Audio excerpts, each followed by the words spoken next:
సీనియర్లు ఎవరైతే ఉన్నారో ఇండియా ప్రజాబంధు పార్టీ నాయకులు మరి ఈశ్వర్ డానియల్ గారు కూడా మనతో పాటు ఉన్నారు. ఆయనతో కూడా మాట్లాడే ప్రయత్నం చేద్దాం. సార్ చెప్పండి, అంటే ఓపిరి గారు అంటే స్థాపించినదే ఈ క్రైస్తవుల పైన ప్రత్యేకమైన దాడులు జరుగుతున్నాయి, దీనికి ఏదో అడ్డుకట్ట వేయాలని చెప్పి ప్రారంభించారు. ఆ యొక్క పార్టీలో ఉన్న నాయకుడిగా ఇప్పుడు జరుగుతున్న దాడులు చాలా క్లారిటీగా కనబడుతున్నాయి. అంటే ప్రత్యేకంగా మీ మీదే దాడులు చేయడానికి అసలు టార్గెట్ ఏంటి, కారణాలు ఏంటి? అద్దంకి రంజిత్ ఓఫిరి గారు క్రైస్తవులపై జరుగుతున్న దాడుల కొరకు రాష్ట్రీయ క్రైస్తవ పరిషత్ ఉంది. ఈ లోకల్గా రాజకీయ అవగాహన కలిగించడానికి ఇండియా ప్రజాబంధు పార్టీ ఉంది. మరి దేని నుంచి మీరు చెప్పమంటారు నాకు?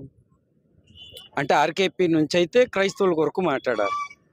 మీరు అడిగిన ప్రశ్నలన్నిటికీ మీరు మీ సిటీవీలో వైరల్ చేస్తానంటే నేను చెప్తాను. నేను క్రైస్తవులపై ఎందుకు దాడులు చేస్తున్నారు, మిగిలిన మతాల మీద ఎందుకు దాడులు చేయట్లేదని తిరుగు ప్రశ్న వేయాలి. అసలు మేము క్రైస్తవులు ఒక ముస్లిమ్స్ జోలికి వెళ్ళరు, ఒక బుద్ధిస్ట్ జోలికి వెళ్ళరు, ఒక సిక్కుల దగ్గరికి వెళ్ళరు. ఎందుకంటే వాళ్ళు కత్తి పట్టుకుంటారు, వీళ్ళు కత్తి పట్టుకుంటారు.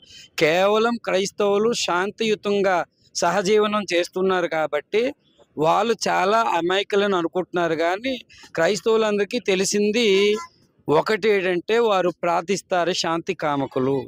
కానీ ఈ మధ్యన అప్డేట్ అయ్యారు, మేల్కొన్నారు. రాజకీయంగా వాళ్ళు కూడా బలోపేతం అవుతున్నారు. రాజకీయంగా కూడా ఖచ్చితంగా క్రైస్తవులు పట్టిన ఇన్నాళ్ళ నుంచి మీరు దాడులు అడిగారు. ఈ ప్రభుత్వాలు కాదండి, ప్రథమ శతాబ్దం నుంచి క్రైస్తవులపై దాడులు జరుగుతున్నాయి. కొత్త ఏం కాదు, మాకు దాడులు జరగడం పెద్ద కొత్త ఏమి కాదు. ఎలాగ ఎదుర్కోవాలో మాకైతే స్పష్టత ఉంది, మేము ఎదుర్కొంటాము. అంటే రానున్న దినాలు ఈ దాడులన్నీ జరగకుండా, అంటే ఇటువంటి దాడులు జరగకుండా ఉండాలంటే ఏం చేస్తే బాగుంటుంది? ఏం చేస్తుంటేనండి మొత్తం అందరూ కూడా ఏం చేస్తే తెలుస్తుంది అంటే క్రైస్తవులందరూ ఐక్యంగా రావాలి. ఐక్యత దీనికి సమాధానం.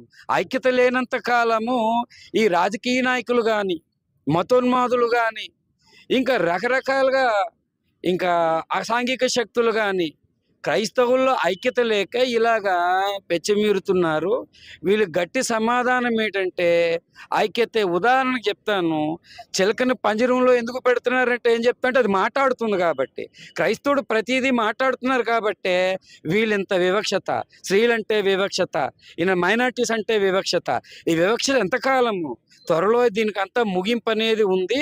దీనికి స్పష్టమైన కార్యాచరణ క్రైస్తవులకు ఉంది. ఖచ్చితంగా తెలియజేస్తాం. ఇందాక లనీ జాన్సన్ గారు, జేమ్స్ గారు వ్యక్తీకరించినట్లు మాకు స్పష్టత ఉంది. రాజకీయ నాయకుల దగ్గర మేము మళ్ళీ చెప్తామనేది లేదండి, చేసి చూపిస్తాము. మీడియా సమక్షం మేము తెలియజేస్తుంటే మేము రాజకీయ నాయకులము కాదు, రాజకీయాన్ని మేము శాసిస్తాం.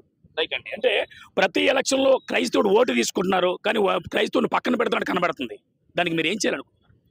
వాళ్ళు క్రైస్తవుల మీదే, వారికి రాజకీయ నాయకులకే కాదు ప్రభుత్వానికే ఇందా జేమ్స్ గారు వ్యక్తీకరించినట్లు వీళ్ళు పర్సెంటేజ్ చాలా తక్కువగా ఉంది అనుకుంటున్నారు. రికార్డెడ్గా అవకాశం అంటే ఇవ్వటం లేదు. వాళ్ళు వెళ్తే బీసీసీ అంటున్నారు. ఇప్పుడు నాలాంటి నేను అగ్రకులం నుంచి నేను నమ్మాను, నాది ఏ రిజర్వేషన్ అని మీడియా సమక్షంగా పబ్లిక్ మీడియా సమక్షంగా నేను అడిగితే సమాధానం చెప్పలేదు. అప్పుడు జాతీయ నాయకులు ఉన్నారు, మెయిన్ మీడియా నాయకులు ఉన్నారు, పార్టీ నాయకులు అందరిని అడిగాను నేను ఏ రిజర్వేషన్కి వెళ్తానని. కేవలం క్రైస్తవులు ఏంటంటే రాజ్యాంగంలో ఉన్న లొసుగులు అడ్డులో పెట్టుకొని వీళ్ళు ఇలా చేస్తున్నారు. కానీ రాజ్యాంగ ప్రకారం కిందన ఒక మాట రాశాను చూసారా, కిందన ఇది మేము ఇలాగ నిరసన చేయడం దేవ విరోధము కాదు, రాజ్యాంగం మాకు కల్పించిన హక్కులు.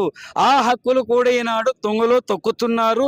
రాజ్యాంగం మార్చేయాలన్న ప్రయత్నాలు కూడా జరుగుతున్నప్పుడు మీడియా మిత్రులు రాజ్యాంగం కోసం మాట్లాడడం చాలా హాస్యాస్పదంగా ఉంది నాకు. మరి పరిస్థితి అయితే ఇది సతీష్. ఎందుకనంటే క్రైస్తవులు అయితే ఈసారికి మరి ఒక తాటుకు వచ్చారని చెప్పాలి. రేపు 2024లో మరి క్రైస్తవుల యొక్క ఉనికి ఏంటో మేము చాటి చూపిస్తామని మరి తెలియజేస్తారు. వీడియో జర్నలిస్ట్ సతీష్తో సిటీవీ న్యూస్, వైజాగ్.